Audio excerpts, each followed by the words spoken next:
Hello and welcome. In this lecture, we are going to look at the flow of control in a program with function calls. Here is a quick recap of some of the relevant topics we have already studied. We have seen the use of simple functions in programs. Basically, a function encapsulates a computational subtask and allows us to do modular programming. We have seen how one function can be invoked from another function, and we have also seen that functions mostly return values of specified types.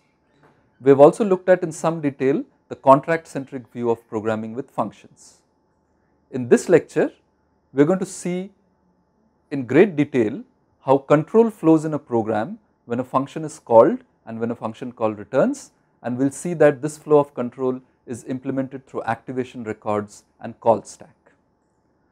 So let us recall the encoding example that we had seen in an earlier lecture. We wanted to store the quiz 1 and quiz 2 marks of all CS101 students in an encoded form so that others cannot figure out the actual marks.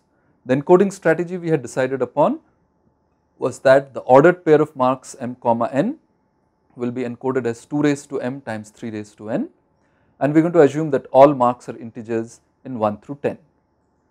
Here is the C++ program structure that we had seen earlier. I have only written down those parts of the program where I want to focus. These are the parts with function calls. The other parts I have blanked out with 3 dots. So here in the main function I have a loop which is iterated for every student, where we read in the marks and then call this function myEncode, which takes 2 integer parameters and returns an integer value which gives the encoded version of these 2 marks. Now the function myEncode in turn calls a function power to raise 2 to the power of quiz 1 marks and 3 to the power of quiz 2 marks. So this is another function call within the function call myEncode, and of course power raises base to the exponent and returns that value. Now in the contract centric view of programming with functions, we said that we do not need to worry about the internals of a function when we are using it, and this is achieved by specifying preconditions and postconditions and respecting those whenever we call a function. Since this is very important in the use of programming with functions, let us recall the preconditions we had used there. We had said that quiz 1 marks and quiz 2 marks should lie between 1 and 10, and why did we say that? So that the result, which is 2 raised to quiz 1 marks times 3 raised to quiz 2 marks, can indeed be represented within 32 bits. And of course if this precondition is satisfied, this function guarantees that the return value is exactly as we expect. For the power function, we had a precondition base greater than 0, exponent greater than equal to 0, and I have also added another part to the precondition here. This is important, which we had not discussed in the earlier lecture, that the result base raised to exponent should lie between 1 and 2 raised to 31 minus 1. This is the range of positive numbers, positive integers that can be stored in the integer data type, and so we required this as part of the precondition, and if this precondition is satisfied, then the return value will indeed be as expected. Now let us look at how control flows in this program with 2 different function calls, calls to myEncode and calls to power. So here is our little running man showing how the control is being executed in this function. We are inside the for loop and we have now encountered this function call. What do? We remember where to return back when this function call returns in some bookkeeping information, and then we go to the first executable instruction of myEncode. And then we start execution from there and we encounter power. Now this is the function call power, so again we have to remember where to return back from power and start executing the function power, the instructions in the function power, and after executing those instructions, when we hit return result, when we execute this instruction, we have to go back and look at this bookkeeping information to figure out where to return control to. And once we have done that, we do not need this bookkeeping information, we can proceed ahead with our execution of myEncode. We encounter this function call, again we keep track of where we should return back, come to power and start executing the instructions there. When we hit result there, we look up this bookkeeping information to figure out where to go to, then this bookkeeping information is no longer needed, and finally we execute the remainder of instructions, execute the return statement here, and now this bookkeeping information tells us where we should return to. So we return there, the bookkeeping information is no longer needed, we now execute the remainder of the instructions. Now there is a for loop, so I might go back into the for loop and execute the loop one more time. So as you will see, we are keeping track of bookkeeping informations every time a function is called, so that we know where to return to when we encounter the return statement in a function. And now this control returns there, and we continue execution. That is the second invocation of the function power, and this time maybe we have put a large exponent, so power is running a bit more, it is taking a bit more time to run power. And then after we have run power, after we have executed the instructions in power, we are going to execute the return result instruction, and then this bookkeeping information tells us where to return to, and then we execute the subsequent instructions, return from the function myencode, execute subsequent instructions in the function main, and maybe this time when we go back to the for loop, we have to exit from the for loop, so we execute instructions after the for loop and return. Now, having seen this animation of how control flows, let us take a closer look at what exactly is happening. The operating system called the function main. I have sort of represented it here by saying that the operating system at some point of time called the function main. The main called the function myencode with two parameters. So I have sort of put that on top of the previous entry that I had kept there, because this is the latest function call that happened. Then myencode in turn calls the function power with some other values of parameters. So now I have put that on top of the previous two entries, because that is the latest function call that happens.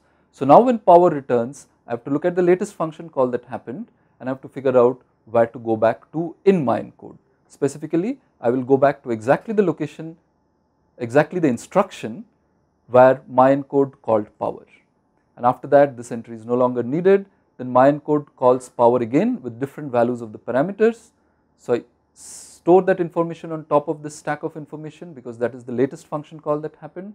When power returns to myencode, I have to see what was the latest function call, where was the function invoked, and when power returns, I will have to go back to exactly that instruction where this function was invoked, and then that entry is no longer needed. Now myencode returns to main, so I have to go back and figure out where did my main call myencode, and I have to go back there. After that, that entry is no longer needed, and finally main returns to OS, after which this entry is not needed anymore. So if you look at the way I was managing the information over here, I basically needed to keep track of which function was called, but whenever there was a return, I wanted to access information about the latest function that was called. So I really need to access information in the last in first out order. So that is what we need to do. We need to store information about function calls such that we can access them in the last in first out order. But this is exactly what a stack allows us to do. You can think of a stack of papers. When I put in one paper, it goes to the bottom of the stack, the next paper goes on top, the third paper goes on top of that, and when I am removing papers, I am removing from the top of the stack at any point of time. And then if I want to add some more papers again, it again goes back to the top of the stack, and removing again removes always from the top of the stack. So this is exactly how we want to manage information about function calls. So that is what the computer actually does. It uses a call stack to store information about function calls, and we will soon see that this call stack resides in a special reserved part of the main memory. So now the question is, we know that we must use a stack. What is the information that we must store in this call stack? Now let us recall the flow of control again. We made a function call there, and we kept this bookkeeping information here, and then when we executed this return statement inside myencode, we used this bookkeeping information to figure out where to come back to, which means that I need to remember where to return in the calling function. In addition, after I have returned back here, I am going to execute further instructions in the calling function. So I must also remember what the values of various local variables were in the calling function at the time I made this function call. So this basically tells us what we must store in the stack. Now to understand how it is exactly stored, let us see how the memory for an executing program, also called a process, looks like. Now the operating system is going to allocate only a part of the main memory for use by a process. So if this is the main memory, the operating system may allocate this part for use by our process, and this part is further going to be divided into three segments. The code segment stores all the executable instructions, the machine instructions in the program.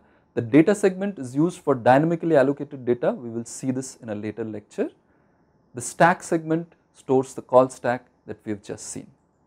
Now that you know that a program is actually stored in a part of main memory, so it is easy to see that each instruction of the program which is stored in some location of main memory will also have a memory address. And inside a computer, in the CPU, we use a special register called the program counter that always holds the memory address of the current instruction being executed by the computer. This is very convenient when implementing function calls and returns, because when a particular function is called from another function, all we need to do is we need to note the value of the PC at the time the function was called, we need to save it somewhere, and when we are returning from the called function, we should simply resume execution at the saved value of the PC. So this is how we actually manage information so that we can figure out exactly where to return when a function returns, and this is what is formalized in what is called an activation frame or an activation record. Every time a function is called, we make an entry in the call stack, and this entry is called the activation frame or record. For example, if the main function calls myencode, this is the caller function, this is the callee function, the activation record for the callee will contain memory space for all the local variables of the callee. It will contain space for the program counter value in the caller when the callee was called. So in our case, it will have the address of the instruction in main that called myencode. It will have space for the return value of the callee, and it will have some additional bookkeeping information also. Let us not worry about that. Now once we know that this is the information that is saved in an activation frame which will go onto the call stack, let us see how activation records are used in a call stack. So let us say a function calls another function. In this particular case, myencode calls power. So in the call stack, we already have the activation record for main. This was already invoked. Main in turn invoked myencode, so the activation record for myencode is also there, and now myencode is invoking power. When myencode invokes power, a fresh activation record for power is created.